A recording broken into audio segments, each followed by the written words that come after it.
Alors bonjour à tous, bienvenue aujourd'hui à notre webinaire consacré au RGPD.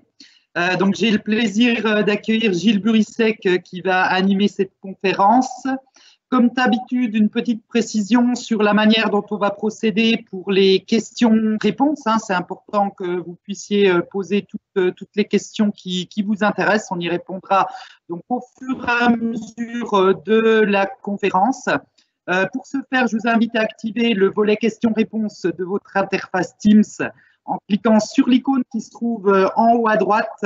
C'est le petit icône avec les deux bulles et le point d'interrogation.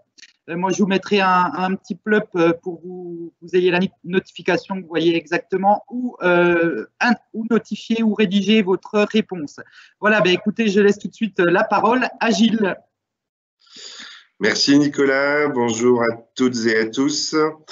Donc nous allons parler ce matin du RGPD, donc la fameuse réglementation générale sur la protection des données, donc réglementation européenne. Je vous propose donc l'agenda suivant, une introduction. Alors l'idée aujourd'hui, qu'on soit bien clair pour cadrer effectivement le sujet. Je ne vais pas vous refaire un cours théorique sur ce qu'est le RGPD, ce qu'il contient, etc. Vous devez savoir qu'en fait, la mise en application de cette réglementation est effective depuis le 25 mai 2018, c'est-à-dire que ça fera bientôt 3 ans maintenant. Donc, on est censé, comme tout un chacun, la connaître, n'est-ce pas ? Or, effectivement, il apparaît qu'au regard des études qui sont menées, que seuls 23% en fait des entreprises auraient entamé, ça ne veut même pas dire terminé, leur mise en conformité avec la réglementation. Autant vous dire que ça concerne beaucoup d'entreprises, que particulièrement les petites et moyennes entreprises ont des difficultés d'appréhension en fait de la mise en conformité de leurs données, de leur traitement vis-à-vis de la réglementation. Et l'objectif de ce matin, c'est de vous expliquer comment, de manière la plus synthétique et la plus simple possible, vous allez pouvoir entamer votre mise en conformité et en respectant les principaux points. Donc, sur l'agenda de ce matin, on verra la notion de pilote, sur la mise en conformité, de la cartographie de vos traitements de données, du registre, donc le fameux registre de traitement des données personnelles, l'identification des risques et des conseils pratiques, surtout sur les urgences, et vous verrez qu'il y en a, avec entre autres une directive qui s'applique dès la fin de ce mois-ci, le 31 mai, et qui concerne les sites Internet. Donc la partie qui est visible par tout le monde et qui est un vrai risque, clairement, pour vos entreprises de se faire attraper et de se faire contrôler sur cette dimension-là.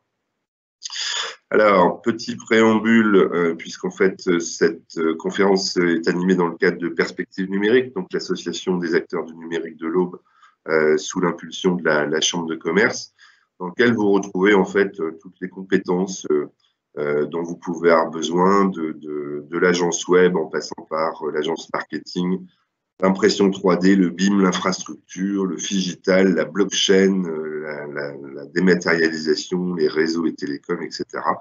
Donc, qui est à votre disposition pour vous conseiller et vous accompagner dans tous vos projets numériques. Nos missions, c'est la sensibilisation, l'information, c'est ce qu'on fait ce matin dans le cadre de ce webinaire, la formation aussi, si vous en avez besoin, et l'accompagnement spécifique dans le cadre de vos projets, que ce soit des projets de transformation digitale au sens large, de ERP, d'infrastructure, de sécurité, de web marketing, de site e-commerce, etc., etc. Site internet, vous pouvez nous retrouver sur perspective-numérique.org. Un petit mot sur mon profil perso. Donc, je suis Gilles Burissec, je suis fondateur de l'agence Online Stratégie, qui est un cabinet donc, de transformation digitale depuis 2006. Je suis aussi président de la société NetOpen, spécialisée en digital learning depuis 2000, et référent numérique Grand Est pour Sinov Numérique, donc la branche des professionnels du numérique, et acteur digital France Num. Voilà, ça c'est la mission gouvernementale de la transformation digitale en France. On attaque avec donc le préambule sur cette réglementation sans vous refaire encore une fois un cours théorique sur le sujet, mais ce qu'il faut bien comprendre, c'est que cette réglementation n'a pas vocation à vous embêter une fois de plus avec une directive qui s'ajoute à un certain nombre de contraintes, d'obligations que tous les chefs d'entreprise ont et dont ils se plaignent assez régulièrement. Là, on parle principalement de nos vies privées, de nous en tant qu'individus et de ce qu'on appelle nos données personnelles. Donc, tout ce qui nous caractérise aujourd'hui, tout ce qui permet de nous identifier, de nous tracer. Vous savez qu'on entre massivement dans un monde qui est de plus en plus digitalisé. Donc, toutes les démarches sont dématérialisées. On laisse nos coordonnées sur tout un ensemble de sites internet, de services différents, etc. Et résolument, l'objectif, c'est de dire respectons la vie privée, respectons les données personnelles avec toutes les incidences que ça pourrait avoir. Particularité, c'est vraiment une initiative européenne pour le coup, et on a tendance à se plaindre un peu tout le temps de l'inaction de l'Europe, de sa lourdeur, etc. Et cette démarche-là est une démarche résolument européenne, singulière pour le coup, parce que les autres continents n'ont pas forcément entamé ce type de démarche-là. Et pour information, des acteurs comme Google sont en train non seulement de se mettre en conformité avec le RGPD, ça ils en ont l'obligation pour toute leur activité sur le territoire européen, mais ils sont en train de le généraliser dans le monde entier. Donc c'est vraiment cette dimension-là qui est importante, et avant tout c'est notre vie privée encore une fois, et voilà, les personnes mineures encore plus, qui sont un enjeu véritable en fait de l'application de cette réglementation. Donc évidemment, l'objectif c'est de responsabiliser les acteurs qui traitent et qui manipulent les données. Alors évidemment, je pense que initialement, la réflexion de la Commission européenne, c'était quand même un peu ce qu'on appelle les GAFAM, donc les Google, Facebook et compagnie, qui ont en fait un modèle économique qui fait que ce qu'ils nous vendent, ce sont avant tout les données de leurs utilisateurs, puisque vous savez que la majorité des services de Google, de Facebook, etc. sont gratuits, et qu'en fait, le véritable prix à payer, c'est nous. Ce sont nos données, en fait. En échange de l'utilisation de ces outils-là, on les laisse manipuler et commercialiser nos données, puisque, par exemple, le modèle économique et de Google et de Facebook principal, c'est de revendre aux entreprises des campagnes publicitaires qui sont ciblées sur les critères qui sont les nôtres. Voilà, je suis un utilisateur de sexe masculin, de telle catégorie d'âge, de telle région, et je sais que j'utilise tel et tel service, que je vais voir ça et ça sur les sites, et derrière, on me cible pour m'envoyer une publicité. Ça, voilà. Donc, initialement, c'était ça. Il y a des enjeux aussi derrière, par exemple, sur les données de santé, qui sont vraiment majeurs, puisqu'en fait, avec la généralisation des données médicales patients, etc., voilà, vous imaginez si ces données-là, à un moment donné, sont récupérées par des acteurs des milieux financiers ou de l'assurance, etc., les conséquences que ça pourrait avoir. Bref. Donc, c'est vraiment ça le deuxième objectif, responsabilisation et crédibiliser la régulation par l'intermédiaire de sanctions dissuasives.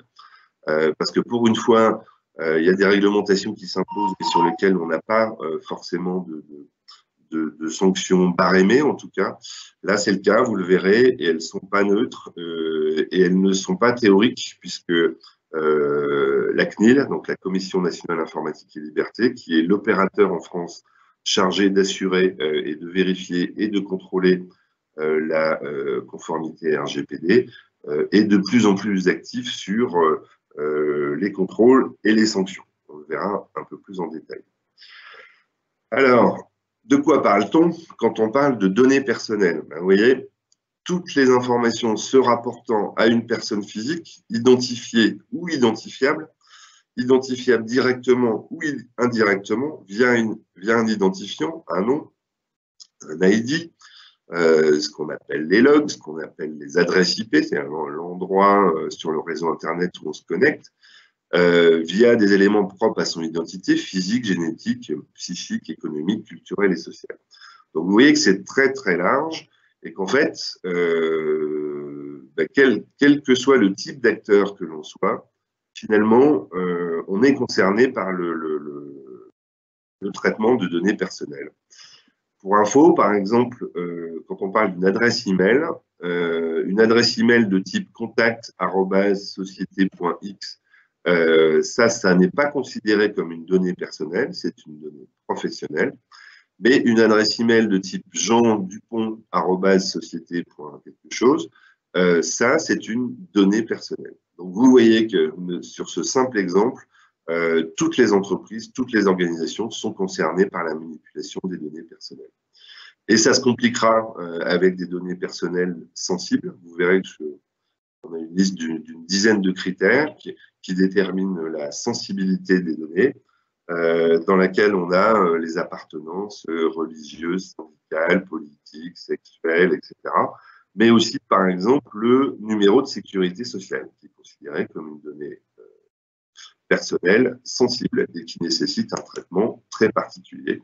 Et quand vous avez des salariés dans une entreprise, vous traitez effectivement le numéro de sécurité sociale de vos collaborateurs et donc vous êtes concerné par ce traitement de données personnelles. Quand on entend par traitement de données, c'est dès qu'on capte, on collecte en fait des données.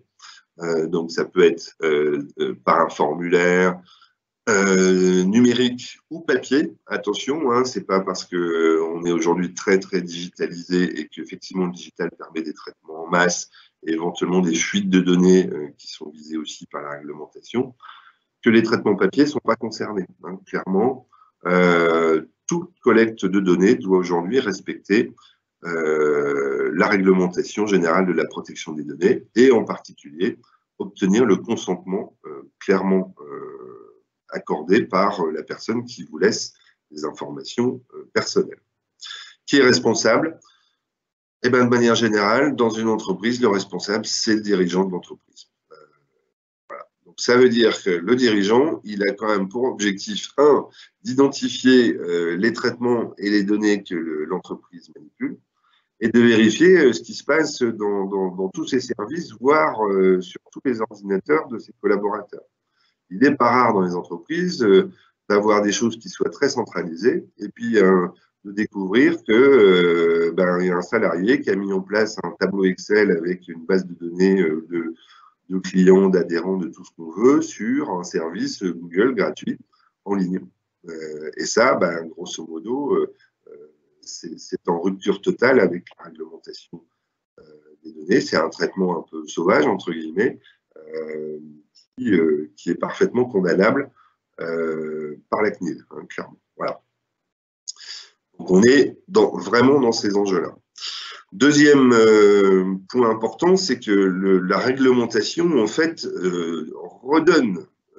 donne des droits aux individus. Hein. Alors, j'ai souvent tendance à dire que dans le digital, en fait, la transformation digitale redonne le pouvoir aux consommateurs. Et le RGPD, en fait, va redonner le pouvoir à l'individu, à la personne physique et à ses données personnelles. Et je dirais que globalement, c'est pas dommage et c'est normal, effectivement, qu'on ait le droit, qu'on ait des droits par rapport à la manipulation des données qui sont les nôtres. Donc, le droit à l'information, donc savoir quelles sont les informations que détiennent sur moi toutes les entités auxquelles j'ai affaire, qu'elles soient publiques ou privées, que j'ai accès à ces informations-là en permanence, que j'ai un droit de rectification et d'effacement, que j'ai un droit à la limitation du traitement. Donc, ça veut dire qu'une fois que j'ai donné des informations personnelles, il faut que je sache pour combien de temps. Et ça ne peut pas être de manière infinie comme ça l'était avant le RGPD. Tout traitement doit avoir une date de péremption, si on veut bien, et tout responsable de traitement doit s'engager à supprimer en fait les données au-delà d'une certaine date fixée préalablement.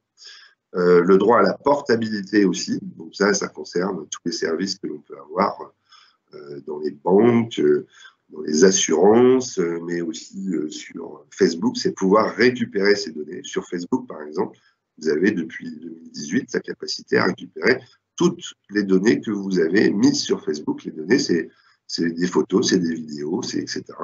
Vous pouvez les récupérer et les supprimer définitivement désormais. Et le droit d'opposition, enfin, donc vous avez le droit effectivement de vous opposer à ce qu'on traite de vos données. On verra que ça peut aussi poser un certain nombre de difficultés et peut-être d'interprétation, mais c'est une réglementation qui évoluera, me semble-t-il, beaucoup par la jurisprudence sur certains cas de figure.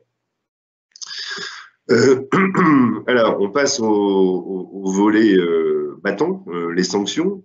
Qu'est-ce que vous risquez si vous ne vous préoccupez pas de la mise en conformité avec la réglementation? Eh bien, pour une fois, en fait, la réglementation est accompagnée en fait, d'un droit d'application de sanctions, donc de niveau 1 qui pourront s'élever jusqu'à 10 millions d'euros ou jusqu'à 2% du chiffre d'affaires annuel mondial. Donc, vous voyez que là, ça peut causer, hein, si on regarde les chiffres d'affaires de nos amis Google ou Facebook, et jusqu'à 20 millions d'euros en niveau 2 et jusqu'à 4% du chiffre d'affaires mondial. Et ça n'est pas que de la théorie, puisqu'en fait, alors, encore une fois, l'idée, c'est pas de vous faire peur, c'est simplement de vous dire que la CNIL, qui initialement était composée de 30-40 personnes il y a 3 ans, aujourd'hui a largement renforcé ses équipes, ils sont un peu plus de 200, je crois, aujourd'hui, en fait a mis en place des systèmes qui vont leur permettre d'intensifier leur contrôle et de délivrer effectivement des sanctions. Vous voyez par exemple Google, nos amis Google, le 10 décembre 2020, ils ont reçu donc une sanction de 60 millions d'euros sur Google siège international et plus 40 millions d'euros sur Google Irlande. Plus localement, Carrefour, donc en novembre 2020, 2 250 000 euros, 800 000 euros. Vous voyez, sur les raisons, c'est manquement au RGPD concernant notamment l'information délivrée aux personnes et le respect de leur droit à accéder à leurs données personnelles. Donc là, ils n'avaient pas mis en place les processus d'information et d'accord explicite en fait de leurs clients. Plus petit, un courtier en assurance, là c'était en 2019, 180 000 euros pour atteinte à la sécurité des données. Donc là, c'était un peu au début, 2019, c'était surtout pas forcément pour une conformité RGPD, mais surtout pour des failles de sécurité, qui est un volet du RGPD, qui avait fait que leur site internet n'était pas suffisamment sécurisé. Et sur un certain endroit du site, en fait, on pouvait accéder directement à leur fichier client, pour faire simple. Ils ont eu 180 000 euros d'amende à ce sujet-là.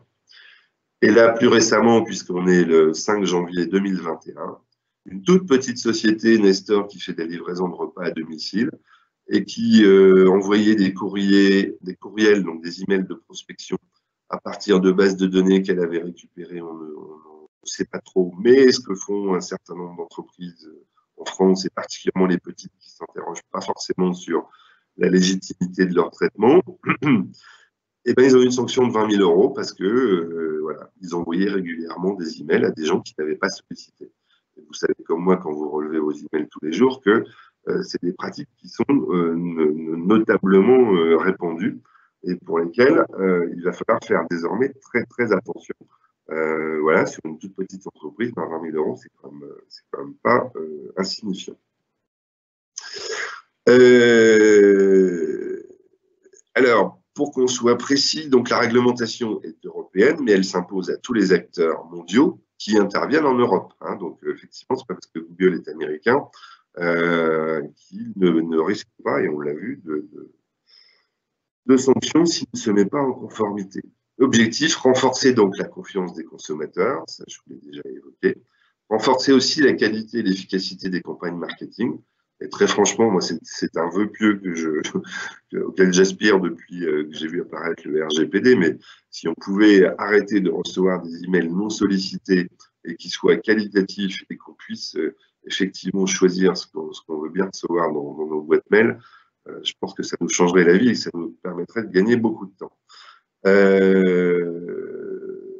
Quatrième point qui est important, c'est que la démarche de mise en conformité RGPD va vous permettre de vérifier que vos systèmes d'information sont bien sécurisés. Et ça, aujourd'hui, c'est vraiment une dimension qui est essentielle dans, encore une fois, une société qui se digitalise de plus en plus.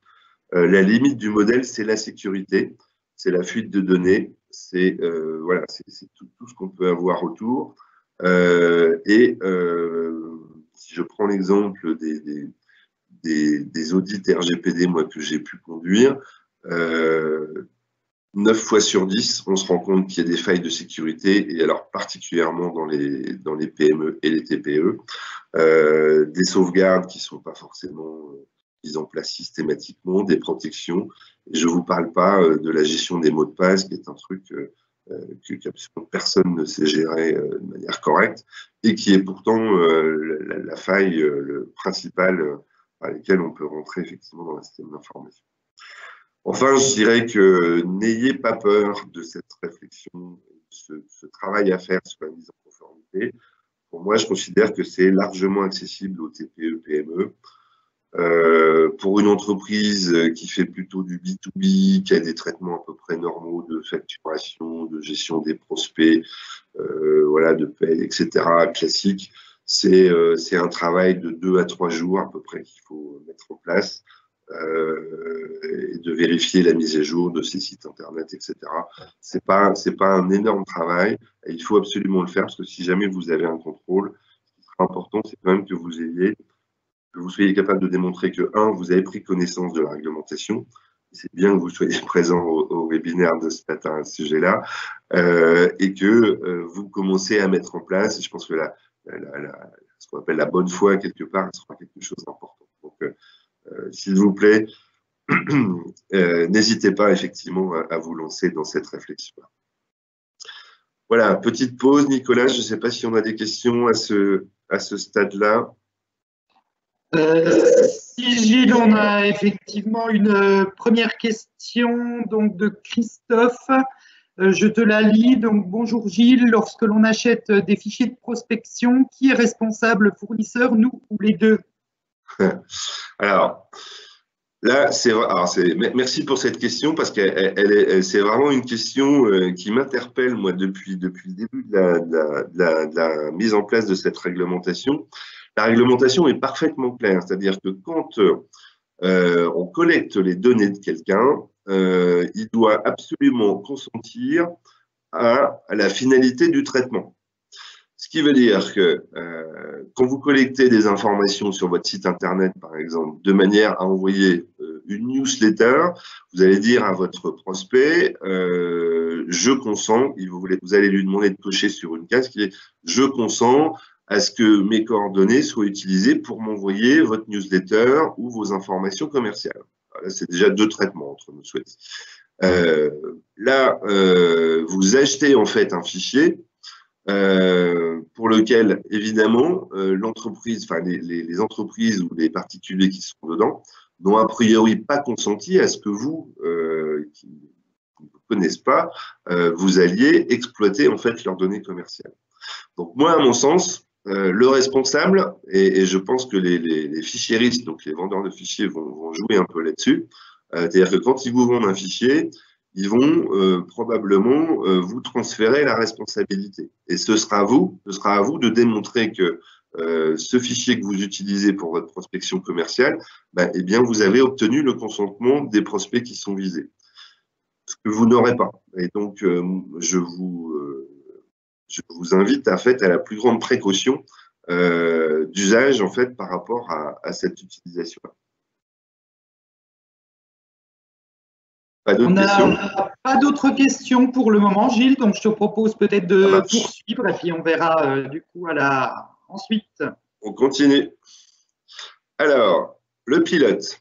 Alors, si vous êtes intéressé au RGPD, vous avez vite entendu parler de DPO, alors Data Protection Officer, qui est en gros la personne dans l'entreprise qui va être le représentant officiel de l'organisation pour tout ce qui concerne le RGPD. En France, on dit DPD, maintenant, délégué à la protection des données personnelles. La nomination d'un DPO est obligatoire dans 3 cas de figure. 1, si vous êtes un organisme public. Là, pas de débat, il vous faut obligatoirement un DPO. 2, si vous faites du traitement de données en volume. Alors, sachant que la réglementation ne précise pas, en fait, à partir de quel volume de données traitées on a l'obligation d'avoir un DPO. Sur le principe, en fait, on va considérer que si vous êtes une entreprise et que vous traitez des fichiers clients de l'ordre de centaines ou de milliers de contacts, ça n'est pas des données en volume. Ce seront des données en volume, on va plutôt parler de plusieurs dizaines ou plusieurs centaines de milliers de données, si vous faites surtout des envois en nombre, par exemple, ou du stockage ou de l'analyse de data. Donc ça concerne, à mon sens, pas tout le monde, et pas les TPE, PME, sauf si elles sont sur des activités particulières avec des volumes de clients très importants. 3e cas, les données sensibles. Donc vous verrez, il y en a 10. C'est dès que vous traitez en fait, de données personnelles qui ont vraiment un caractère confidentiel. Et là, il vous faut obligatoirement un DPO. Pour nommer donc un DPO, si vous êtes dans un de ces 3 cas, il vous faut vérifier 3 conditions. 1, que votre DPO détient les compétences requises. Évidemment, vous ne pouvez pas choisir n'importe qui. Donc, on va plus avoir quelqu'un à connotation soit juridique, soit plutôt digitale. Hein, c'est à peu près les 2 types de profils qui deviennent des DPO. Si possible, que l'on va envoyer en formation, hein, donc de manière à ce qu'il ait vraiment un socle de compétences certifié. Et donc, là, la CNIL est en train de mettre en place des certifications de formateurs, de manière à ce que voilà, vous ayez l'assurance d'avoir les formations certifiantes adéquates. 2, que le DPO dispose de moyens suffisants, et entre autres de temps, parce que en fait, la mise en conformité, ce n'est pas un processus fini, c'est un processus permanent, continu.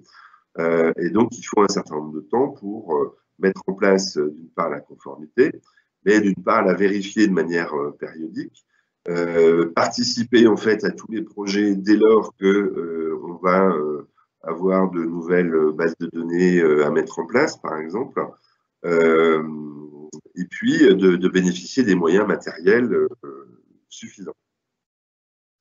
3e condition, qui est une condition compliquée, c'est qu'il ne faut pas être en situation de conflit d'intérêts avec l'entreprise. Et puis, il faut quasiment, c'est ce que dit la réglementation, ne pas être dépendant hiérarchiquement d'une direction, par exemple. Donc, le DPO devrait être dans l'entreprise, quelque part, un espèce d'électron libre qui ne rend de compte à personne, si ce n'est éventuellement à la CNIL.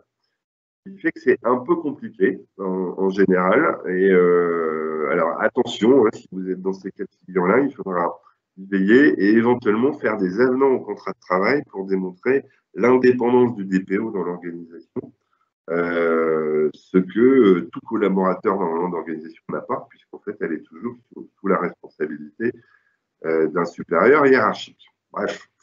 Une fois que vous avez donc désigné un DPO, vous allez pouvoir le déclarer en ligne à la CNIL, ce qui permettra à la CNIL d'avoir l'information de l'existence d'un DPO dans votre organisation.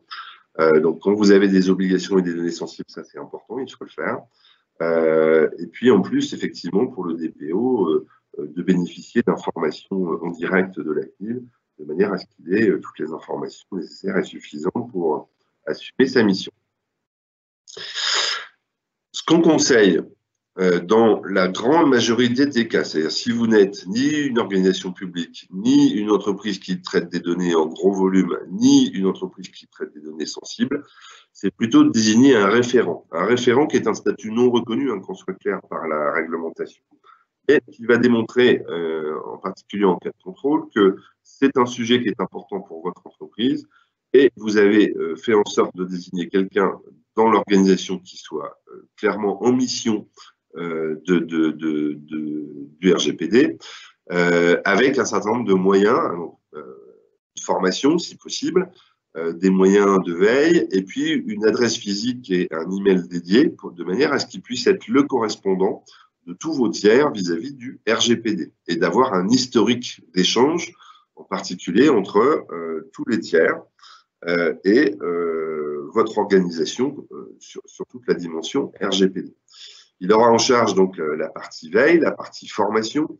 Alors, un conseil aussi, c'est que le RGPD, c'est un peu comme la sécurité informatique, c'est que ça ne concerne pas un seul individu. Il ne suffit pas d'avoir désigné quelqu'un, l'avoir formé pour être débarrassé du sujet. Ça concerne tout le monde. Et ça veut dire que le DPO ou le référent aura pour moi aussi une mission de formation et de sensibilisation et quelque part de surveillance, entre guillemets, de l'utilisation des données personnelles dans l'entreprise. Ce devrait être vraiment l'interlocuteur prioritaire de tous les acteurs de l'entreprise. Il aura beaucoup de travail dans la phase initiale, d'inventaire en fait des traitements, de veille, de communication interne, on l'a dit, et puis de pilotage. Et si jamais donc il y a des demandes de tiers ou un contrôle de la CNIL, ce sera l'interlocuteur privilégié. Il devra disposer de temps et de moyens, là encore, pour mener sa mission dans des conditions cohérentes. Autre pause, Nicolas, pas de questions? Alors Gilles, écoute, on n'a pas de questions pour le moment, hein. N'hésitez pas les uns les autres à poser vos questions dans le volet. Je vous remets une petite notification pour que vous voyez vraiment bien où c'est, hein. Gilles, tu peux poursuivre du coup. Ça marche, je continue. Donc, une fois que vous avez désigné un DPO ou un référent, vous allez attaquer. Donc, ce que je vous donne, c'est vraiment des conseils pratiques et une méthodologie en fait de mise en conformité. Cartographie des traitements, ça veut dire quoi? Ça veut dire qu'il va falloir regarder dans votre entreprise partout où vous collectez de la donnée, où vous traitez de la donnée, où vous stockez de la donnée et où vous restituez éventuellement de la donnée. Évidemment, le système d'information, puisqu'aujourd'hui, on sait que normalement, tout traitement d'information doit être un peu digitalisé, hein, si vous êtes dans la tendance. Donc, je vous invite à regarder tous les logiciels que vous utilisez, que ce soit des logiciels de facturation, de devis, de traitement de la paye, la comptabilité un peu moins, parce que là, on a un peu moins de données personnelles, mais voilà, de gestion de fichiers. Et surtout, aller chercher tous les fichiers Excel. Les fichiers Excel, c'est la plaie. Alors, Excel ou Google Sheets, donc tous les tableaux qui peuvent être mis en place à droite ou à gauche, qui ne sont pas forcément toujours répertoriés officiellement, qui sont partagés plus ou moins, qui sont sécurisés pas très souvent. Et souvent, en fait, on a beaucoup de travail à faire par rapport à ça. Parce que, en fait, dans l'entreprise, voilà, ces tableurs, mais en général, sont des outils notablement utilisés pour les données personnelles. Donc, identifier ces traitements, identifier les types de données personnelles qui sont traitées. Donc là, vous allez voir qu'il y a des clés, il y a des indicateurs qu'il faut vérifier. Les objectifs des traitements, c'est l'occasion de se poser la question de savoir pourquoi est-ce que l'on collecte ces données-là? Qu'est-ce qu'on en fait? Est-ce que toutes les données dans un traitement que l'on collecte sont vraiment utilisées? Et comment on les stocke et qu'est-ce qu'on en fait derrière? Si vous vous rendez compte qu'il y a des données que l'on collecte qui ne servent à rien, supprimez-les. Voilà, ça ne sert à rien de collecter des données dont personne ne se sert. Important, très très important aujourd'hui, et là très souvent on fait des découvertes un peu stupéfiantes entre guillemets, c'est que les entreprises ne savent pas toujours en fait comment sont traitées leurs données. Et alors de moins en moins aujourd'hui, parce qu'on utilise de plus en plus de solutions de type logiciel en mode SaaS, donc dans le cloud, sur lequel on a un éditeur de logiciels qui propose ces services-là, mais souvent encore derrière un hébergeur de données et peut-être de la réplication, etc., etc. Donc là, c'est aussi l'occasion de faire un inventaire et de faire un descriptif exhaustif de la circulation de vos flux d'informations. Par où elles passent, qui sont vos sous-traitants, et puis ça va être l'occasion de regarder comment vos sous-traitants fonctionnent. Est-ce qu'eux sont en conformité RGPD? Et ça va être quelque chose d'important. Et la responsabilité d'un traitement, quand vous collectez la donnée et que vous la confiez à un logiciel, elle vous incombe. Elle n'incombe pas aux sous-traitants. Donc, ce qui vous incombe, c'est de vérifier effectivement que votre sous-traitant, il respecte bien la conformité, il est bien en conformité avec le RGPD. Surtout, particulièrement sur la dimension sécurisation des données. Voilà, et puis des flux de données personnelles qui peuvent être dans l'entreprise arriver par différents endroits. Pour chaque traitement en fait que vous mettez en œuvre, vous devrez répondre en fait à des questions précises. Qui est le responsable donc, du traitement des données? Quel est le type de données personnelles qu'on va collecter? Pourquoi? Ça, c'est ce qu'on appelle la finalité du traitement. Où est-ce que nos données sont hébergées en local, dans le cloud? Si c'est dans le cloud, là, je vous invite à vérifier systématiquement ce que vous faites. Pour information, par exemple, si vous stockez des données chez nos amis Google Sheets, vos données sont aux États-Unis, clairement. Aux États-Unis, il y a depuis 2001 une loi qui s'appelle le Patriot Act qui dit que toutes les données hébergées aux États-Unis potentiellement appartiennent au gouvernement américain. Il peut les contrôler, y accéder, etc. Donc, si vous êtes une entreprise avec des données un peu sensibles et que vous les mettez dans Google Sheet, arrêtez. C'est vraiment un truc important. De même, hein, si je vous livre d'autres exemples sur lesquels, grosso modo, tout le monde a des pratiques qui sont un peu délicates, c'est les transferts de gros fichiers. Vous connaissez tous certainement des outils comme WeTransfer, outil américain. Quand vous regardez les conditions générales de WeTransfer, en fait, vous vous rendez compte que dès que vous mettez un fichier sur WeTransfer, les données en fait appartiennent à WeTransfer et sont hébergées aux États-Unis. Donc là, on est hors RGPD. Donc là, faites attention. Je vous invite à aller voir un service qui s'appelle Smash, par exemple, qui est un service français équivalent à WeTransfer, mais qui est en conformité avec le RGPD. Les données sont stockées, elles sont stockées de manière cryptée, anonymisée, et elles sont détruites dans un délai très rapide. Voilà ce que vous n'avez pas avec nous.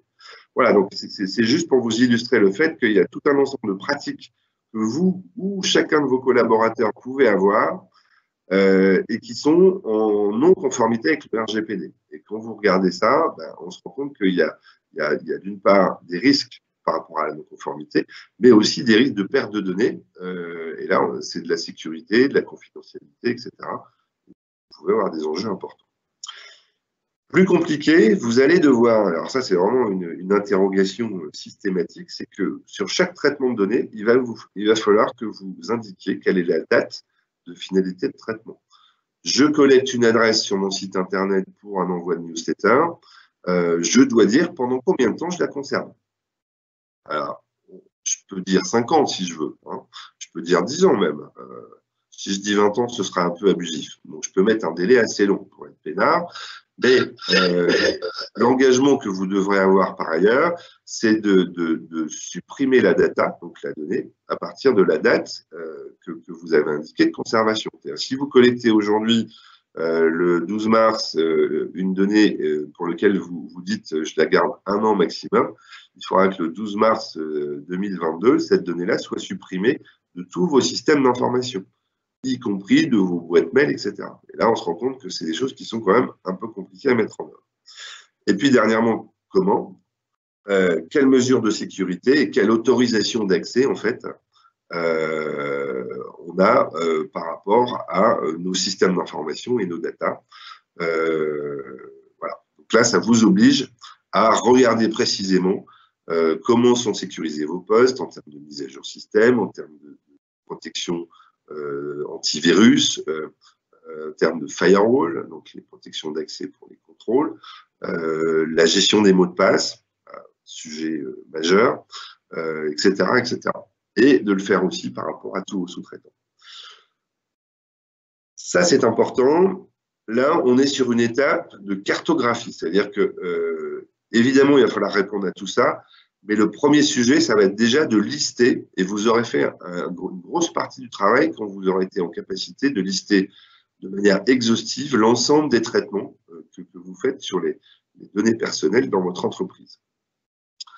Je vous donne donc là un exemple de registre des traitements que vous pouvez trouver sur le site de la CNIL. Hein. Il y a différents modèles. Et là, vous allez voir, par exemple, à gauche, vous avez nom du traitement, établissement des liasses fiscales, ça c'était un comptable, date de la création de la fiche, finalité du traitement, et est-ce qu'on a des données sensibles? Là, oui, non. Donc là, on fait juste en fait un inventaire. Donc, vous voyez que ça ne prend pas beaucoup de temps, c'est juste la liste des traitements que l'on a dans l'entreprise. Ça ne prend pas beaucoup de temps, mais ça nécessite effectivement d'aller regarder un peu en détail tout ce qui se passe dans l'entreprise. Je vous cite quelques exemples, donc la gestion de la paye, de la facturation, des prospects, des fournisseurs, gestion des candidatures, vous recevez des CV par email, etc. Comment vous les stockez, comment vous les gardez, comment vous les supprimez, etc. etc. Mais aussi, faites attention, c'est que ça va concerner par exemple tous les systèmes de sécurité des locaux, les badges. Si le collaborateur ont un badge et qui, à chaque fois qu'ils entrent dans les locaux, il y a un stockage, c'est un traitement. Si vous avez des caméras, c'est un traitement. Voilà. Il va falloir être vigilant. Si vous avez des véhicules équipés de GPS, par exemple, c'est de la donnée personnelle. Si le véhicule qui est affecté à monsieur machin, les données de circulation que l'on a, ce sont des données personnelles. Donc, il va falloir vérifier que vous êtes bien en conformité avec ça, que vous avez bien donné toute l'information, que vous avez le consentement des personnes physiques, et comment est-ce que vous traitez les données, qu'est-ce que vous en faites, etc. Il faudra être parfaitement transparent par rapport à ça. Voilà. Y a-t-il des questions avant que j'attaque le détail du registre?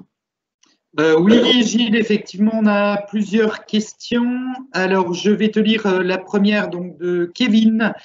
Qu'est-ce qui fait qu'un responsable informatique ne gère pas les RGPD en standard? On en revient en fait à la désignation d'un DPO. Un responsable informatique est quelqu'un qui a des fonctions d'entreprise, mais qui rend des comptes à sa direction, donc il n'est pas complètement indépendant. Comme je le disais, très souvent, en fait, la responsabilité du RGPD incombe souvent soit à une fonction informatique, soit à une fonction juridique. Mais la décision, on incombe à la direction de l'entreprise, qui est le vrai responsable. Là-dessus, il n'y a pas de directive particulière au sein de la réglementation. Merci Gilles pour ta réponse. Du coup, on a une deuxième question, cette fois-ci anonyme.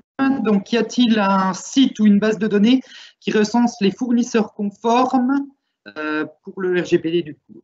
Oula, alors non, non, puis à mon avis, c'est pas demain la veille, parce qu'encore une fois, en fait, la conformité RGPD ne répond pas à un référentiel de certification aujourd'hui. Alors, je sais, pour avoir rencontré le directeur de l'AFNOR il y a 6 mois, que l'AFNOR est en train de finaliser un référentiel de mise en conformité RGPD qui est en approbation à la CNIL, donc ça existera peut-être. Sûrement d'ailleurs, enfin je pense que ça existera, mais je pense qu'on n'y est pas encore, et qui fait que je pense qu'on aura derrière un label délivré par la CNIL en fait de certification. Et très franchement, aujourd'hui on n'y est pas, et je ne le vois pas sortir avant encore 6 mois, 1 an pour la certification. De là à avoir une base de données avec les fournisseurs, etc., je pense qu'il se passera quelques années, quoi. On ira, mais pour le moment, non. Alors, Kevin nous remercie pour ta réponse, Gilles, et du coup, je n'ai pas d'autres questions, donc tu peux poursuivre. Marche, merci Nicolas. Donc, le registre de traitement, je vais vous le détailler de manière à ce que vous ayez une visibilité précise de la manière dont il faut remplir. Donc là, je résume, vous faites la cartographie de vos traitements, donc ça, c'est la liste de vos traitements. Et ensuite, vous aurez un classeur dans lequel vous allez avoir une fiche par traitement. Donc, fiche que je vais vous détailler, qu'il va falloir remplir. Donc, les coordonnées du responsable, les coordonnées du DPO ou du référent que vous indiquez. Ça, c'est pas compliqué. Là, vous avez donc la liste des traitements tels que je vous l'ai donné tout à l'heure, sous une forme un peu différente. Voilà, il y a différents types de fiches, vous regardez ce qui vous convient le mieux. Et ensuite, on rentre dans la fiche, donc date de création, date de dernière mise à jour, puisqu'en fait, une fiche, encore une fois, ce n'est pas un process figé et arrêté, c'est quelque chose qui... Nom du responsable conjoint du traitement. Dans une entreprise, vous pouvez avoir par exemple le dirigeant, et puis vous avez un service administratif et quelqu'un qui est responsable de la paye. Et ben, la personne qui est responsable de la paye, il faudra indiquer effectivement son nom. Si vous utilisez, si on prend le traitement de la paye, un logiciel de paye spécifique, vous indiquerez le nom en fait du logiciel. Quel est l'objectif poursuivi? Ben, si vous avez, vous voyez ici, exemple pour une activité formation des personnels, l'objectif c'est le suivi de la demande de formation, l'organisation des sessions et l'évaluation des connaissances. Si c'est le traitement de la paye, ben, l'objectif c'est de fournir une fiche de paye chaque mois et de faire les virements de salaire. Voilà, donc là vous détaillez en fait l'objectif de chaque traitement. C'est là aussi où vous allez vous rendre compte parfois que y a des choses que vous faites sur lesquelles il n'y a pas d'objectif particulier. Peut-être que ce traitement-là n'est plus pertinent dans l'entreprise. Auquel cas, soit vous le supprimez, soit vous le fusionnez avec un autre, soit vous le réactualisez complètement. Ça concerne quelle catégorie de personnes dont on collecte les données? Est-ce que c'est des clients? Est-ce que c'est des salariés? Est-ce que c'est des prospects, etc. Donc là, vous les listez. Quel type de données on collecte? Donc, état civil, identité, données d'identification, images, voilà. Vous pouvez avoir des photos dans vos dossiers personnels. Est-ce que vous avez des informations sur la vie personnelle, la situation familiale? Est-ce que vous savez s'ils payent, si les gens sont mariés, célibataires, divorcés, etc. Est-ce que vous stockez des informations sur la vie pro, les CV, la scolarité, etc. Est-ce que vous avez des informations d'ordre économique et financier, impôt, vous voyez, sur l'impôt retenu à la source, toute la difficulté de traiter des éléments économiques sans avoir les données personnelles en fait du salarié, des données de connexion, de localisation, des données de type Internet, donc les fameux cookies, traceurs, etc. Autre catégorie de données. Là, il va falloir détailler. Là, vous vous posez effectivement la question de recenser effectivement toutes les informations que vous collectez. Et là, reposez-vous aussi la question de savoir si c'est pertinent de les collecter toujours, si vous en faites résolument quelque chose. Si vous n'en faites rien ou pas grand-chose, vous les supprimez purement et simplement. Voilà. Et là, on rentre dans les données qui sont à surveiller de très près. Ce sont les données qualifiées de sensibles. Donc là, vous voyez, on a 10. Donc les données qui permettent d'avoir des indications sur l'origine raciale ou ethnique, les opinions politiques, les convictions religieuses ou philosophiques, l'appartenance syndicale. Si vous êtes un service comptable ou un cabinet comptable, si vous organisez des élections, par exemple, au sein de vous avez des informations de ce type-là. Ce sont des données qualifiées de sensibles. Évidemment, toutes les données de type médicales, génétiques, biométriques, des données de santé, évidemment, la vie sexuelle, l'orientation sexuelle, les données relatives à des condamnations pénales ou infractions. Dans certaines entreprises, vous êtes obligé d'avoir des extraits de casier judiciaire sur vos collaborateurs ou vos intervenants. Voilà, ce sont des données sensibles. Comment vous les collectez? Là, vous êtes dans le cas, effectivement, de manipulation de données sensibles, donc obligation de DPO et obligation d'avoir une analyse d'impact aussi sur ces traitements-là que je vous détaillerai tout à l'heure. Et puis, dernier point, le numéro de sécu, donc le code d'identification et système unique pour la France. Donc, si vous avez des données sensibles, vous l'indiquez spécifiquement sur le traitement, oui, non. Et si oui, vous indiquez lesquelles. Et là, il va falloir effectivement que vous indiquiez précisément combien de temps vous conservez ces données-là, en jours, mois, années. Et si vous ne pouvez pas indiquer une durée chiffrée, il faut préciser les critères. Exemple, vous dites mes données, mon fichier client, je suis obligé de garder les informations le concernant pendant toute la durée de la relation contractuelle. Évidemment, là-dessus, personne ne peut vous remettre en question le sujet. Mais vous indiquerez que si jamais j'ai une rupture contractuelle, donc je ne travaille plus avec ce client-là, ben vous vous engagez à supprimer, par exemple, au bout de 3 ans, toutes les données qui concernent ce client-là avec lequel vous ne travaillez plus. Voilà. Et ça, il va falloir le faire sur tous les traitements. Les catégories de données en destinataire, donc cette fois-ci, on a collecté, on a éventuellement traité et on va réenvoyer à quelqu'un, donc destinataire interne. Est-ce que c'est un service informatique, un service comptable, un service commercial, etc. Ça, c'est dans l'entreprise. Mais est-ce que c'est externe? Est-ce que j'envoie un sous-traitant parce que j'ai besoin de tel ou tel traitement? Est-ce que, si c'est par exemple les traitements de la paye, ben, je fais des déclarations aux organismes sociaux, voilà, donc, ou aux impôts. Donc ça, ce sont des organismes externes. Il va falloir que je déclare tout ça. Est-ce que vous transférez des données hors UE, donc transfert ou stockage? Alors, vous voyez les exemples que j'utilisais tout à l'heure, Google Sheets, WeTransfer, tout un ensemble de choses, ou tout simplement, voilà, vous utilisez l'application Tendance aujourd'hui, QuickBook, pour faire vos factures, etc. C'est une application américaine. Toutes vos données commerciales sont stockées aux États-Unis, donc non conformité RGPD. Voilà.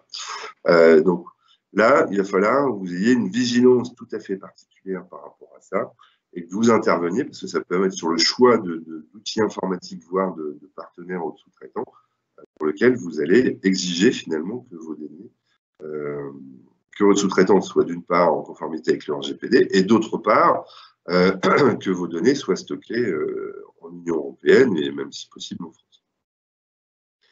Quelles mesures de sécurité? Donc, je suis toujours dans le même traitement.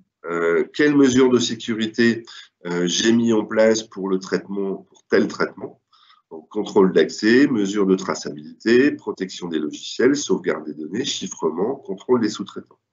Là, vous verrez que bon, ça peut paraître un peu fastidieux, mais c'est ce que vous allez faire de manière générale pour l'ensemble de vos données. Hein, théoriquement, les mesures de sécurité, elles ne s'appliquent pas qu'à un seul traitement, elles s'appliquent pour l'ensemble des traitements. Donc ça, vous allez retrouver dans quasiment toutes les fiches. Donc, c'est pas forcément plus compliqué. Simplement, passez bien en revue et faites-vous aider par votre prestataire informatique si vous n'avez pas les compétences pour être en capacité à répondre précisément à ce qu'on vous demande ici et à vérifier que vous avez bien mis en place les procédures de sécurité minimales dans votre entreprise. Petite pause question s'il y en a, Nicolas. Oui, alors on a une question, Gilles, de Christophe. Les extraits de casier judiciaire aujourd'hui doivent toujours être demandés dans nos structures à nos nouveaux salariés. Cependant, nous n'avons plus le droit de le conserver. Il doit simplement nous être présenté. Enfin, c'est plutôt une remarque, du coup, qu'une question. Et peut-être que tu peux réagir dessus et préciser certains points, Gilles. Ouais, ben, en fait, à partir du moment où la donnée en question n'est pas collectée, stockée et conservée, on n'a pas de conformité RGPD.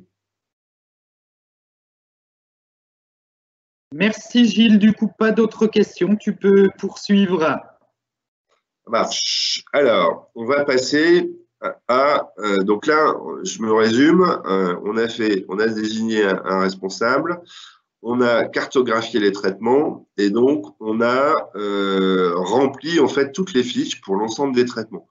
En moyenne, vous allez avoir entre 10, 15, 20, peut-être, voilà, c'est à peu près ça. Vous allez avoir une dizaine de traitements principaux dans l'entreprise et puis peut-être 6, 7, 8 traitements qui sont un peu des traitements un peu mineurs mais dont vous avez besoin, voilà.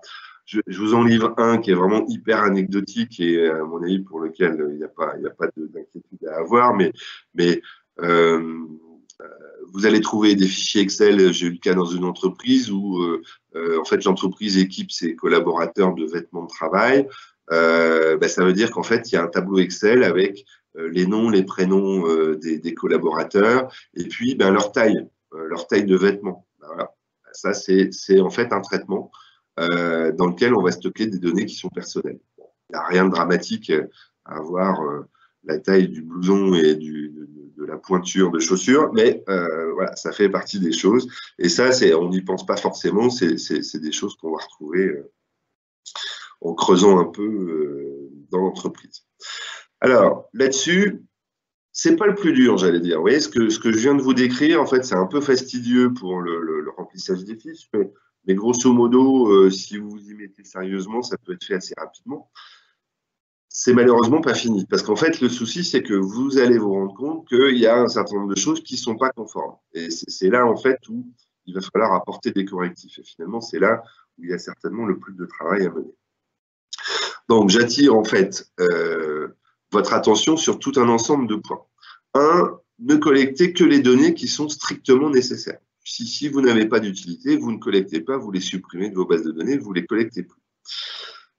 Posez-vous toujours la question de la finalité d'un traitement et de la manière dont vous obtenez le fameux consentement. Voilà. Et pour faire la paye d'un salarié, il faut obtenir ses données personnelles, son adresse, son numéro de sécu, etc.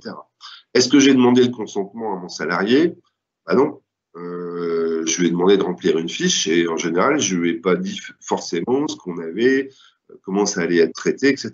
Par contre, et là, si vous voulez, on est dans ce qu'on appelle l'intérêt légitime. Ça veut dire que la CNIL ne pourra pas vous reprocher de ne pas avoir demandé le consentement à un salarié de collecter des informations pour lui faire sa paye. Simplement, il va falloir quand même que vous vérifiez et vous puissiez faire de l'information auprès de vos collaborateurs pour savoir comment est-ce que vous traitez la paye. Est-ce que finalement, c'est vous qui la faites dans l'entreprise avec votre logiciel? Très bien. Auquel cas, comment sont stockées les données, comment sont sécurisées? Ça, c'est bien que vous le sachiez. Deuxième cas de figure, vous externalisez le traitement de la paye. C'est votre comptable qui fait, très bien. Sauf que votre comptable, est-ce que vous savez quel type de logiciel il utilise? Où est-ce qu'il stocke les données? Qui a accès à ces données-là? Est-ce que j'ai la certitude que quand le collaborateur il a quitté l'entreprise, en fait, les données vont être supprimées, etc., etc. Et ça, c'est de votre responsabilité. Voilà. Révisez donc vos mentions d'information, autre point, afin qu'elles soient conformes au règlement.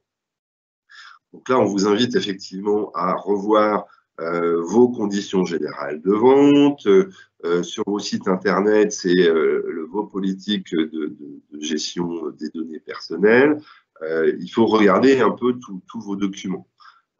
Si vous avez des processus de collecte d'informations, quand les gens viennent dans vos locaux, vous leur faites remplir une fiche, qu'elle soit papier ou informatique, il faudra obtenir le consentement, une fameuse case à cocher. Si vous traitez informatique, et dans les banques qui font ça aujourd'hui, vous voulez ouvrir un compte, vous avez un entretien avec un conseiller qui va vous poser tout un ensemble de questions, qui les remplit sur l'ordinateur et qui derrière vous imprime donc une fiche papier sur laquelle vous devez cocher des cases et signer pour obtenir le consentement d'utilisation de la banque sur l'utilisation qu'elles vont faire. Plus compliqué, vérifiez que tous vos sous-traitants sont conformes avec le RGPD. Et là, moi, je peux vous dire que dans la pratique aujourd'hui, ça démontre résolument que la conformité RGPD, elle est notablement inappliquée en France. C'est que sur 50 consultations de sous-traitants, on obtient en général entre 5 à 10 réponses. Ça veut dire qu'il y en a 80% qui sont incapables de répondre aux questions de base de type est-ce que vous avez mis en place un représentant, un référent RGPD? Est-ce que vous avez une cartographie des traitements et un registre des traitements? Voilà, les réponses sont négatives. Donc on est très très en retard. Si la CNIL a envie de faire du chiffre d'affaires, elle a un territoire monstrueux, hein, malheureusement, je dirais. Vigilance donc particulière sur les données qui peuvent être hébergées temporairement ou non dans d'autres pays que l'Union européenne. Prévoyez donc les modalités, et ça c'est pas toujours simple, d'exercice de droits des personnes concernant l'accès à leurs données. Ça veut dire sur toutes vos communications, vos sites internet, etc.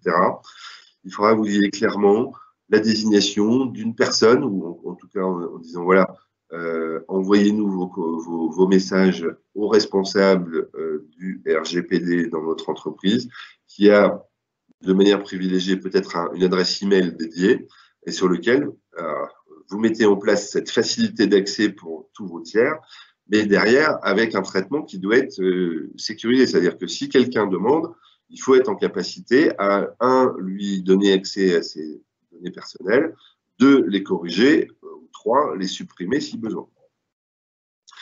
Vérifier les mesures de sécurité mises en place, ça c'est vraiment essentiel. Voilà.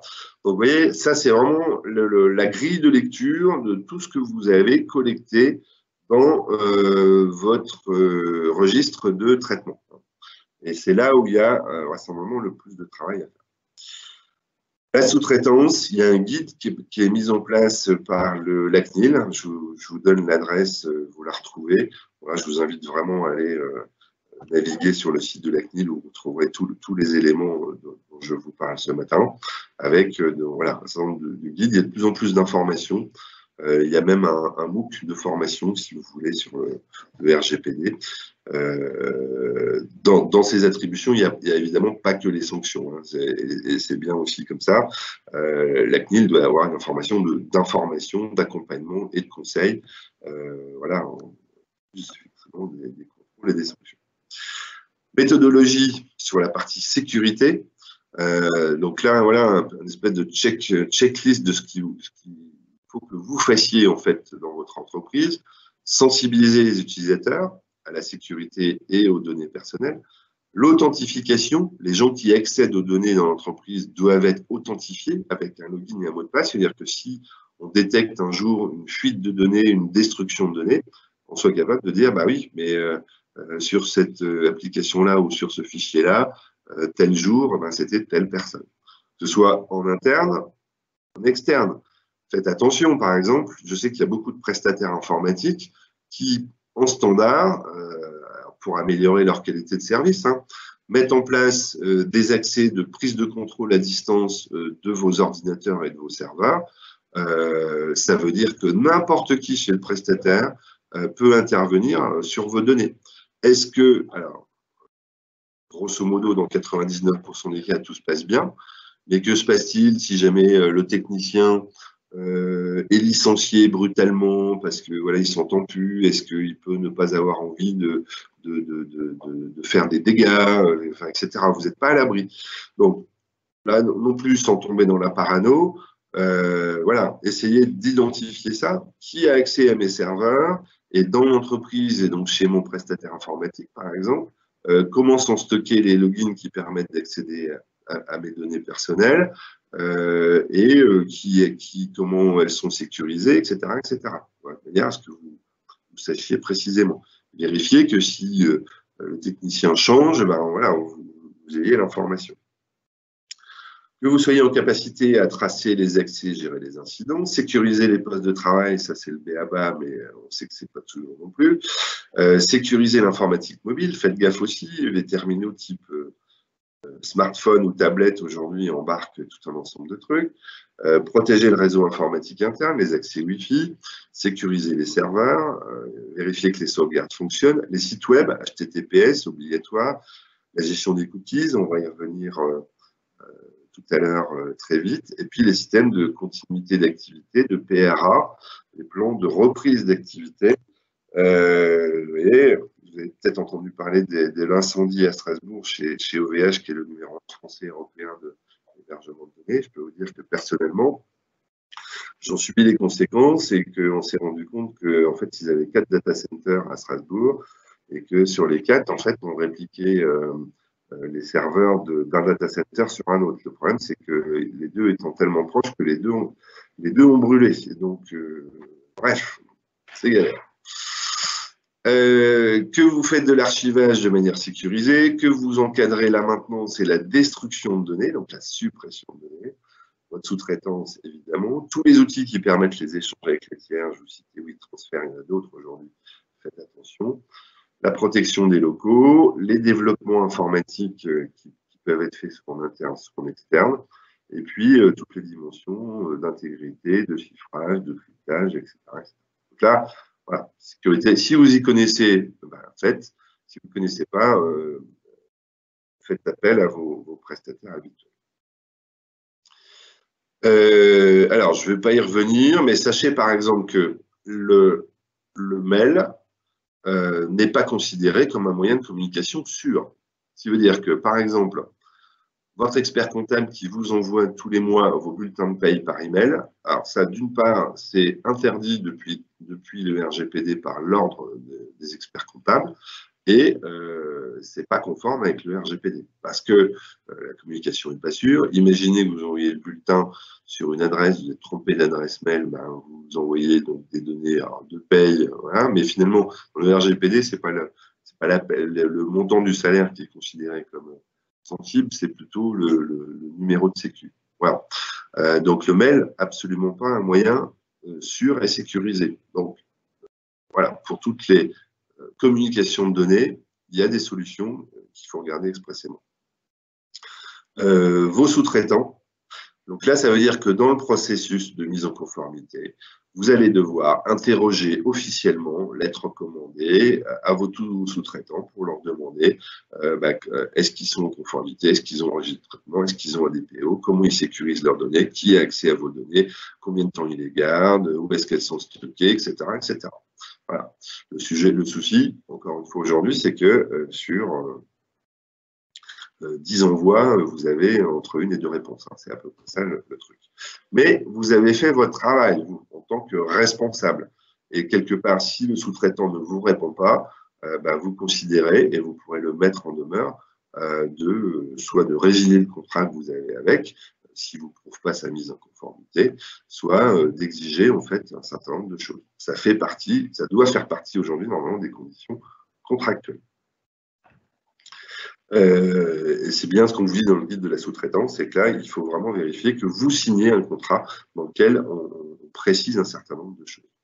Les prestataires sérieux aujourd'hui ont mis en place une conformité RGPD et normalement sont capables de vous donner un certain nombre de choses. Ça fait quand même 3 ans que c'est obligatoire entre nous. Si vous traitez donc des données personnelles, parmi les 10 qu'on vous avait indiquées, vous allez devoir mettre en place une analyse d'impact. C'est-à-dire, en gros, vous allez devoir expliquer comment vous sécurisez ces données-là et ce que vous ferez si jamais un jour vous constatez qu'il y a une destruction ou une fuite de données. Voilà, sachant que le premier truc obligatoire que vous avez à faire, c'est de prévenir la CNIL si vous avez eu une fuite de données personnelles. Et si vous ne le faites pas, là, vous risquez plutôt des amendes de niveau 2 qui sont beaucoup plus chères. Donc là, je vous indique effectivement là, le site où vous avez tous les processus à mettre en œuvre pour le PIA.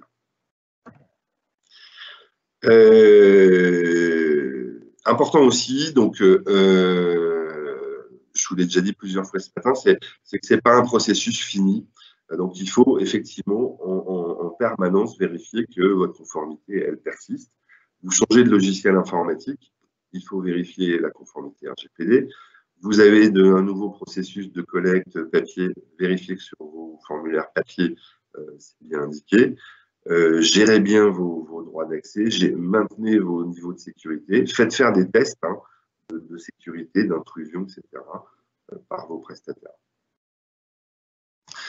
En cas de plainte client, alors ce qu'il faut savoir aussi, c'est qu'aujourd'hui, n'importe qui peut porter plainte pour non-conformité RGPD sur le site internet de la CNIL. Il y en a à peu près pour 1 minute.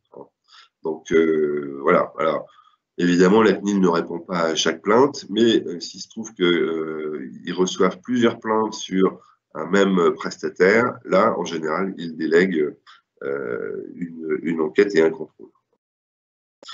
Votre dossier documentaire, donc dedans, vous devrez avoir le registre de traitement des données, les analyses d'impact, l'encadrement des transferts de données hors UE si vous n'avez pas le choix, donc expliquer comment vous fonctionnez par rapport à ça. Tout ce que vous avez rédigé comme conditions générales, les mentions d'information sur vos contrats, vos bons de commande, vos sites internet, etc. Toute la liste de vos formulaires de collecte de données, comment vous obtenez les consentements, les procédures de droit d'accès, vos contrats avec les sous-traitants, les preuves de consentement et les procédures internes en cas de violation de données. Voilà, ça c'est le dossier RGPD que vous devez avoir et que vous devez ouvrir et qu'il faudra présenter si vous avez un contrôle de la CNIL. avant d'arriver au dernier chapitre, les urgences, Nicolas, est-ce que j'ai des questions? Alors Gilles, on n'a pas de questions pour le moment, donc tu peux poursuivre du coup ton intervention. Ça marche, je te remercie. Donc, les urgences. Donc là, je vous ai expliqué tout le processus, je vous le résume. Donc, la nomination d'un DPO, des référents, la cartographie de vos traitements, votre registre de traitement, la relecture de tout registre avec la dimension qualification des données, est-ce qu'elles sont sensibles ou pas, et puis cette dimension sécurisation de la donnée, plus un pavé sur la sous-traitance qui est important aujourd'hui dans ce cadre-là, et les procédures d'urgence. Voilà. Et là, vous aurez effectivement commencé à avoir un début de mise en conformité qui est déjà bien engagé. Aujourd'hui, je pense que assez peu d'entreprises ont déjà rassemblé toutes ces étapes-là. Maintenant, je vais vous indiquer les choses qui sont urgentes. Urgentes, pourquoi? Parce que ça concerne en particulier toutes vos communications externes, donc celles qui sont visibles de l'extérieur. Que vous ayez ou pas un registre des traitements, en fait, ça, c'est des trucs internes.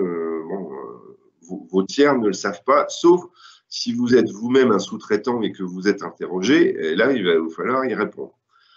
Par contre, tout ce qui est site internet et communication vers l'extérieur, bah là, c'est compliqué parce que c'est visible par tout le monde. Donc, sur vos sites internet, je vous invite vraiment à très rapidement faire une mise à jour. Il vous faudra impérativement une page qui explique votre politique générale d'utilisation des données personnelles, qui fait mention de votre responsable des données personnelles avec une adresse spécifique de contact et qui traite de la grande partie, enfin d'une grande partie en fait de vos données de manière générique. Il y a une dimension qu'il faut précisément prendre en compte, c'est celle de la gestion des cookies, et ces petits fichiers que l'on ramasse, entre guillemets, à chaque fois qu'on va visiter un site, et avec lesquels les éditeurs comme Google ou Facebook et compagnie nous profilent, puisqu'en fait, ça permet de savoir sur quel site on s'est connecté, quels produits on a été regardé, etc., etc., etc.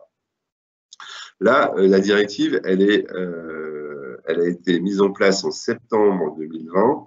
La CNIL a laissé 6 mois à toutes les entreprises pour se mettre en conformité. Et il faut donc que le 31 mars 2021, donc dans 15 jours, vous soyez en conformité. Et ça fait partie des axes de contrôle de la CNIL pour 2021. Ça veut dire qu'il va y avoir des amendes, parce que ça, c'est hyper facile pour eux à contrôler. Ils n'ont même pas à bouger. Ils ont juste à aller sur votre site internet. Vous devez obligatoirement répondre à deux obligations principales. C'est il faut que vous vous informiez. C'est-à-dire que quand on arrive sur votre site internet, il faut que vous expliquiez effectivement que votre site utilise et que vous expliquiez à quoi ça va servir. Voilà. Donc l'information.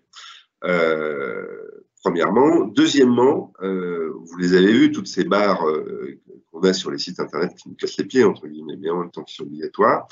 Jusqu'à présent, on vous disait, notre site utilise des cookies, appuyez sur accepter pour rentrer sur notre site. Voilà, ça, c'est plus conforme.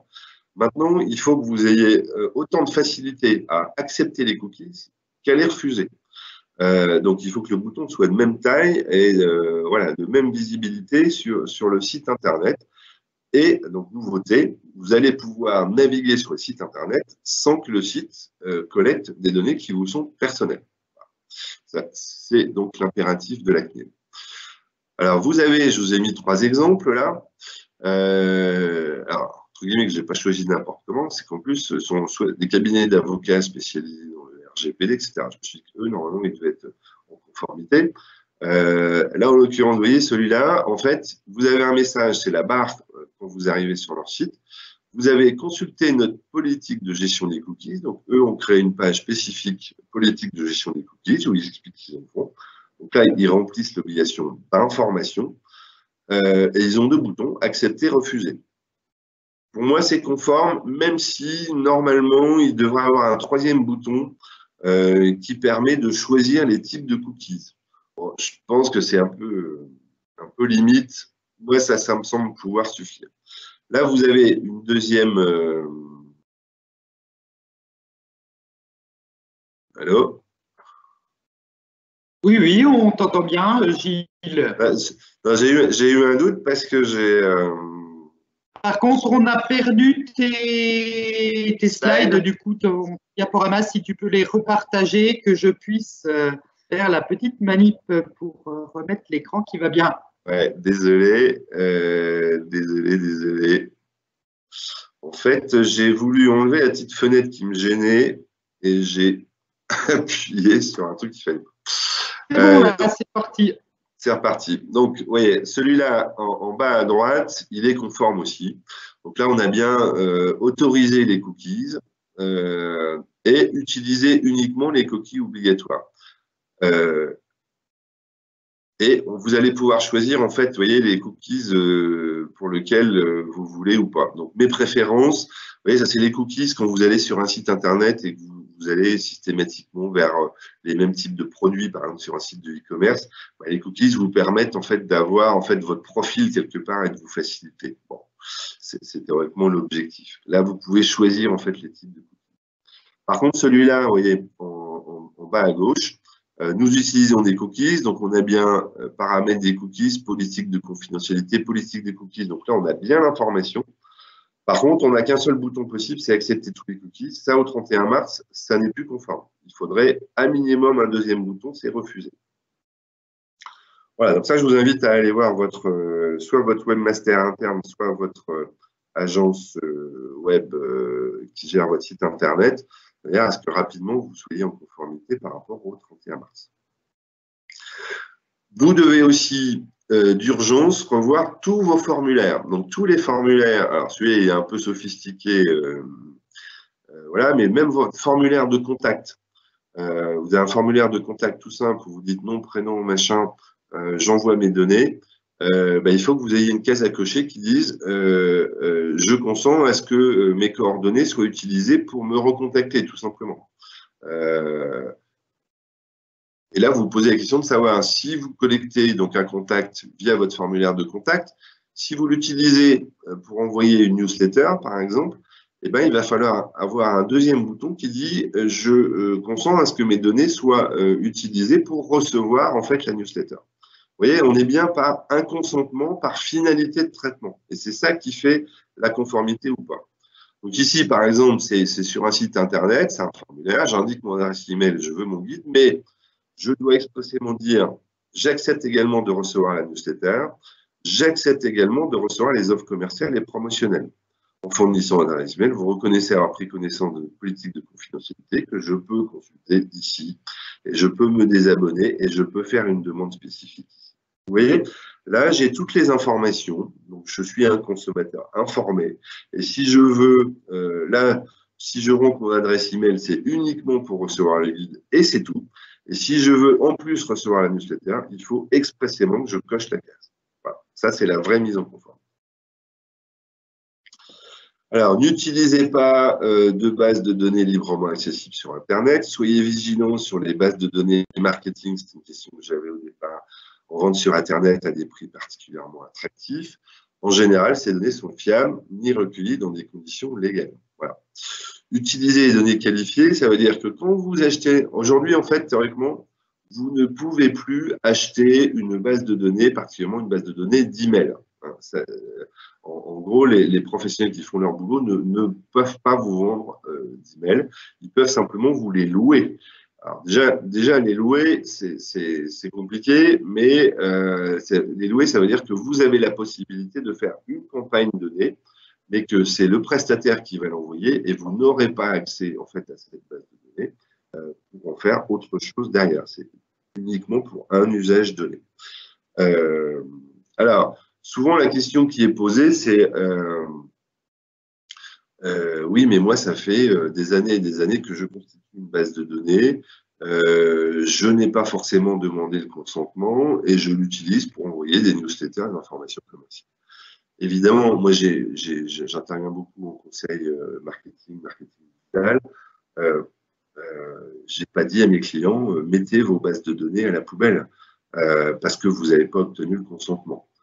On était au début de l'application en juin 2018. 2, il fallait faire en sorte qu'on soit conforme. Pour être conforme, ça veut dire qu'il fallait prendre la base de données, leur envoyer un emailing spécifique en leur disant, voilà, on souhaite obtenir votre consentement pour pouvoir vous envoyer une newsletter. Ça, c'était la procédure normale. Vous voyez, sauf que si j'ai 10 000 fiches dans ma base de données et que j'envoie cet email-là, peut-être que je vais avoir 5 à 10% de retour. Donc, sur les 10 000, peut-être 500 à 1000 fiches en retour. Et ça voudra dire que je supprime 9 000 fiches parce que je n'ai pas obtenu le consentement. C'est là aussi impossible. Donc, moi, ce que j'ai invité mes clients à faire, quelque part, de manière un peu non conforme, mais voilà, c'est d'envoyer un email à tous mes clients en leur expliquant cette démarche de conformité RGPD et en leur demandant, à contrario, de nous déclarer expressément leur souhait de ne pas recevoir les informations commerciales. Donc, j'avais conscience du fait qu'on n'était pas complètement conforme à la réglementation, mais dans l'esprit, ça me semblait plus correct et surtout par rapport au capital, base de données de l'entreprise. Voilà. Mais c'est mon avis personnel. Ne gardez pas indéfiniment les données. Hein. Aujourd'hui, on n'a quasiment jamais de suppression dans les données. C'est rare qu'on fasse du ménage dans le numérique, en tout cas. Là, il va falloir que ça devienne des processus obligatoires.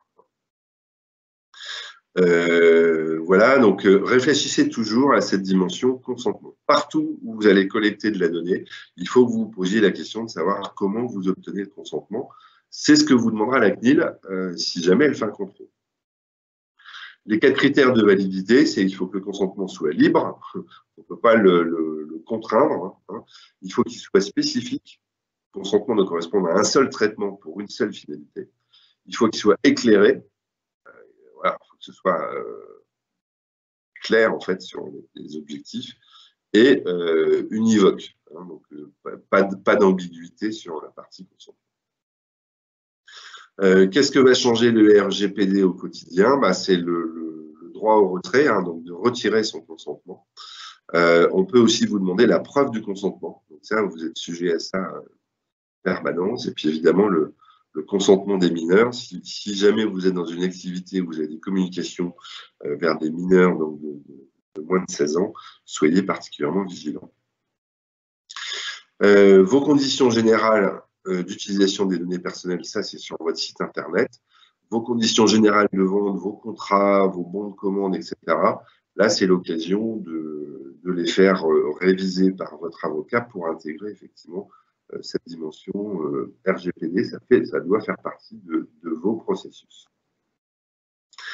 Et sur toute la communication par email, ça c'est l'exemple que je vous évoquais tout à l'heure, de manière à ce que effectivement on puisse obtenir un consentement de nos correspondants sans être obligé de détruire en fait toutes les données que l'on aurait pu constituer depuis des années et des années.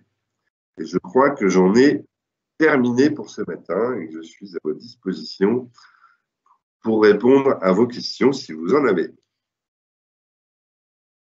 Bien, merci Gilles pour cette présentation. Du coup, on va peut-être laisser encore 10-15 secondes pour que les participants puissent poser des questions. Moi, j'en ai pas dans le volet pour le moment.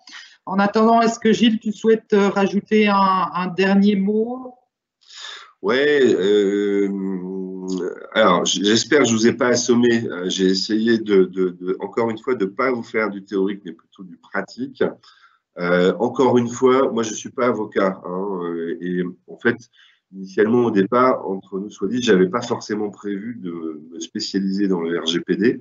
Il se trouve que comme je suis plutôt concentré sur toute la partie front office, donc digital, site web, marketing digital, etc., c'est un sujet qui s'est imposé à moi très vite et pour lequel j'ai dû avancer rapidement. Ça peut sembler un peu rébarbatif, il y a un peu de travail, mais franchement, allez-y et faites effectivement rentrer dans cette mise en conformité. C'est pas si compliqué. Si vous avez besoin, encore une fois, vous pouvez vous contacter pour regarder comment on peut vous aider. Ça prend quelques jours, à mon sens, pour le TPE, et quelques jours qui ne sont pas obligés d'être faits d'un seul coup, hein, ça peut être fait sur 3-6 mois sans problème. Et ça permet aussi de vérifier cette dimension sécuritaire, etc. Et n'oubliez pas que l'enjeu, c'est vraiment la confiance en fait, du consommateur dans ce monde digital qu'on lui promet et pour nos échanges, et c'est essentiel aujourd'hui. Alors Gilles, on a du coup une question de Kevin qui dit « Quid formation DPO ?» Quid formation DPO? Oui. Alors, des formations RGPD, il y en a de plus en plus hein, qui sont disponibles. Comme je vous le disais, la CNIL est en train de mettre une certification de formateur, donc qui est en cours. Là, peut-être aller voir sur le site de la CNIL. Voilà, et si vous avez besoin qu'on vous indique des endroits où vous pouvez vous former, je pourrais vous les faire passer. Il y en a quelques-uns qu'on a référencés. Merci Gilles. Kevin précise où référent, en nombre d'heures, diplôme, coût, etc. Alors, une formation DPO, a priori, celle que j'ai vue, c'est une formation à peu près de 5 jours. De 5 jours, il y en a qui peuvent se faire à distance aussi. Voilà, donc 5 jours, c'est des budgets entre 2 et 3 000 euros, je pense. Quelque chose comme ça. Et on a donc Claudine qui nous remercie. Eh bien, merci à vous, Claudine, d'avoir participé Claudine. Ce matin. On va peut-être prendre une dernière question. On va laisser encore quelques secondes aux participants pour les poser. Non, eh bien, écoutez, pas d'autres questions. Donc, merci Gilles pour ta conférence de ce matin. Moi, je vous donne rendez-vous le 26 mars pour un webinaire donc, sur le thème des marketplaces, comment augmenter vos ventes grâce aux marketplaces. Donc, rendez-vous à tous le 26 mars et merci Gilles pour ce matin. Merci à vous, bonne journée.